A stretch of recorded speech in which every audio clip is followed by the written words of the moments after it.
बिस्मिल्लाहिर्रहमानिर्रहीम अस्सलाम वालेकुम। Welcome to my channel let's cook with Asiya. कैसे हैं आप सब लोग? उम्मीद है कि अल्लाह के फजल करम से सब ठीक ठाक होंगे। आज हम बनाएंगे भलियाँ या जिनको पकौड़ियाँ भी कहते हैं, जिनको आप दही भल्ला में इस्तेमाल करते हैं। तो ये हम घर पे बहुत आसानी से बना सकते हैं और जो है बहुत अच्छी बन जाती है घर पर। इसलिए आप बाज़ार से बेहतर है कि घर पर बनाएँ। और मैं आपको पूरी वीडियो में जो है कुछ टिप्स एंड ट्रिक्स देती रहूँगी साथ साथ कि आपकी भलियाँ किस तरीके से अच्छी बनेगी। तो आप वीडियो को लास्ट तक ज़रूर देखें, उसको स्किप बिल्कुल मत कीजिएगा। तो यहाँ पर जो है भलियाँ बनाने के लिए मैंने 1.5 कप जो है बेसन लिया है। और इसके अलावा यहाँ पर मेरे पास जो है मैदा है। जितना मैदा इस्तेमाल करेंगे मैं आपको बता दूंगी। और कुछ मसाले हैं, ये नमक है, रेड चिली पाउडर, लाल मिर्चों का पाउडर है, मीठा सोडा है यानी बेकिंग सोडा, और कुछ अजवाइन हम इसमें यूज़ करेंगे। इन मसालों में से जितने जितने हम यूज़ करेंगे मैं आपको बताती जाऊँगी साथ साथ। और जो है इसको हम पानी से हम इसको जो है बैटर तैयार करेंगे। उसके लिए हमें पानी चाहिए होगा। यहाँ मैंने एक बाउल ले लिया, इसमें मैंने बेसन डाला है और इसमें मैं जो है 2 टेबलस्पून मैदा शामिल करूँगी। और इसमें हम डालेंगे 1 टीस्पून नमक, 1/4 टीस्पून लाल मिर्चों का पाउडर, ½ टीस्पून हम इसमें डालेंगे अजवाइन। और इसको हम अच्छे से मिक्स कर लेंगे। और अब थोड़ा थोड़ा पानी डालते जाएंगे और इसका बैटर तैयार करते जाएंगे। आपने एकदम से पानी नहीं डालना ताकि आपका जो है बैटर पतला ना हो जाए। आपने इसकी जो है कंसिस्टेंसी थिक रखनी है।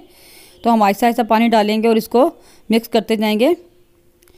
अच्छा, एक बात का और ख्याल रखना है आपने कि आपने जो है अगर मीठा सोडा आपने डालना है ना तो आपने बैटर को रखना है थिक। वो इसलिए कि ये भी एक टिप है, समझें कि आपने जब मीठा सोडा डालेंगे तो आपने बैटर को पतला नहीं करना। वो फिर और ज़्यादा घी चूसेगा, एब्जॉर्ब करेगा और फिर वो पकौड़ियाँ आपकी ठीक नहीं बनेंगी। जब आपने मीठा सोडा डालना है फिर आपने बैटर को थिक रखना है, क्योंकि मीठा सोडा डालने से वो जो है पकौड़ियाँ खुद ब खुद अंदर से जालीदार बनती हैं और फूल जाती हैं, नरम हो जाती हैं। ठीक है, तो आपने मीठा सोडा डालना है तो फिर आपने बैटर को थिक रखना है। और यहाँ पर मैं थोड़ा सा जो है 1-2 ड्रॉप येलो कलर के डाल रही हूँ। ये ऑप्शनल है, आप डालना चाहें तो डाल सकते हैं, लेकिन डालने से ज़रा प्रोफेशनल लुक आती है। और इसको भी मिक्स कर लेंगे अच्छे से। और यहाँ पर मैंने विक्स को छोड़ दिया था और मैं हाथ से इसकी मिक्सिंग कर रही हूँ, क्योंकि हाथ से ज़रा मिक्सिंग करना आसान हो जाता है। मैंने हाथों को अच्छे तरीके से धो लिया है और हम अच्छे से मिक्स करेंगे। हमारा बैटर ज़रा फ्लफ़ी हो जाए, बहुत अच्छे से मिक्स करना है आपने। बैटर अच्छा मिक्स होगा तो आपकी भलियाँ अच्छी बनेंगी। तो ये देखिए मेरा बैटर थिक है, तो मैंने यहाँ पे जो है इसलिए मैंने मीठा सोडा डालूंगी इसमें। लेकिन अगर आपने इसको पतला रखना है तो फिर आप मीठा सोडा मत डालें। तो यहाँ पे मैं जो है थोड़ा सा 2 पिंच जो है मैं यहाँ पे मीठा सोडा डाल रही हूँ, बेकिंग सोडा। और इसको भी हम अच्छे से मिक्स कर लेंगे। क्योंकि जब हम बेकिंग सोडा डालते हैं तो वो खुद ब खुद ही जो है हमारी फ्लफ़ी हो जाती हैं पकौड़ियाँ। तो हमें जो है इसको बैटर को पतला करने की ज़रूरत नहीं होती है, वो भी बहुत ज़्यादा घी एब्जॉर्ब करती हैं। ये देखिए हमारे यहाँ बैटर तैयार हो गया। इसकी कंसिस्टेंसी देखें ऐसी है, थिक कितनी थिक है। आपने भी ऐसी ही रखनी है और ये बिल्कुल नरम बनेगी। पानी भी डालकर आराम से फूल जाएंगी। आप बिल्कुल ऐसे स्टेप बाय स्टेप मेरी रेसिपी को फॉलो करें तो बहुत अच्छी बनेगी इंशाल्लाह। अब मैं इसको 5-10 मिनट के लिए रखूँगी और उसके बाद हम इसकी फ्राइंग की तरफ आएंगे। यहाँ पे मैंने जो है कढ़ाई में ऑयल डाल लिया है और नीचे फ्लेम मैंने ऑन कर लिया है। ये घी हमारा गर्म हो जाएगा तो हम इसको तलना शुरू करेंगे। और इसके फ्राई करने के मैंने यहाँ पे इस तरह का एक जो है चमचा ले लिया है। ये जो है मार्केट से आसानी से मिल जाता है, इसके अंदर सुराख होते हैं। इससे पकौड़ियाँ ज़रा आसानी से बन जाती हैं। अगर आपके पास ये नहीं है तो कोई बात नहीं, आप किसी भी पाइपिंग बैग में डाल के भी आगे सुराख करके उससे बना सकते हैं। मैं इसमें अपना बैटर डालूँगी और इसको ऊपर से प्रेस करती जाऊँगी तो पकौड़ियाँ हमारी नीचे गिरती जाएंगी बनकर। ये देखें इस तरीके से।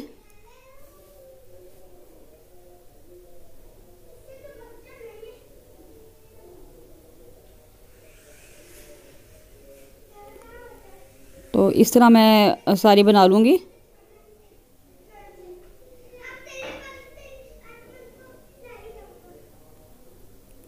और इसको हम फ़ौरन से मिक्स कर लेंगे और जो थोड़ी बहुत इकट्ठी होगी उनको भी हम सेपरेट कर लेंगे। इसको मैं लाइट ब्राउन होने तक पकाऊंगी। हमने इसको बहुत ज़्यादा ब्राउन नहीं करना, क्योंकि हमने इसको दोबारा से जो है एक बार बाद में फिर फ्राई करना है। ये देखें ये फ्राई हो रही हैं।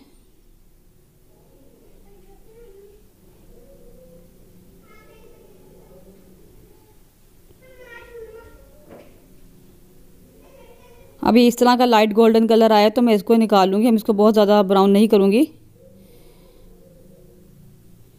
इसको निकालने के बाद मैं इसमें जो है दूसरा बैच डालेंगे हम इसमें।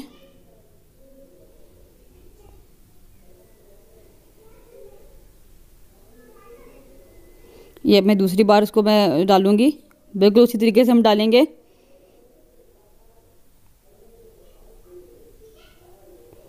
और ये भी सारी डालने के बाद इसको फ्राई कर लेंगे।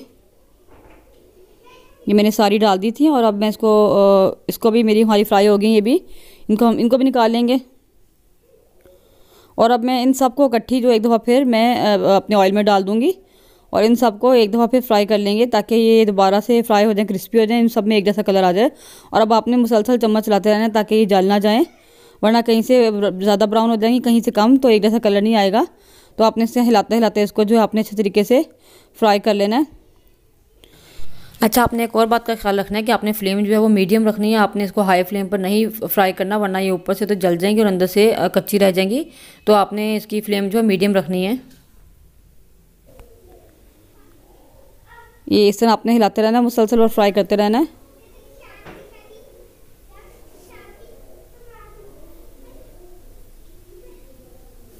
ये मैंने आपको दिखाने के लिए स्किप नहीं किया ताकि आप देखें मैं मुसलसल इसको हिला रही हूँ। यहाँ भलियाँ हमारी बन गई थी और बहुत क्रिस्पी बनी है। मैं आपको उसकी आवाज़ सुनाती हूँ।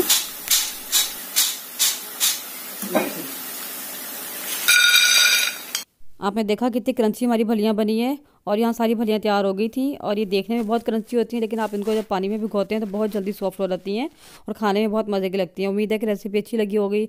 अगर अच्छी लगी हो तो लाइक करें, शेयर करें। चैनल पर नई है तो चैनल को सब्सक्राइब करना मत भूलें। मिलते हैं किसी नेक्स्ट वीडियो में, तब तक के लिए अल्लाह हाफिज़ और दुआ में याद रखिएगा।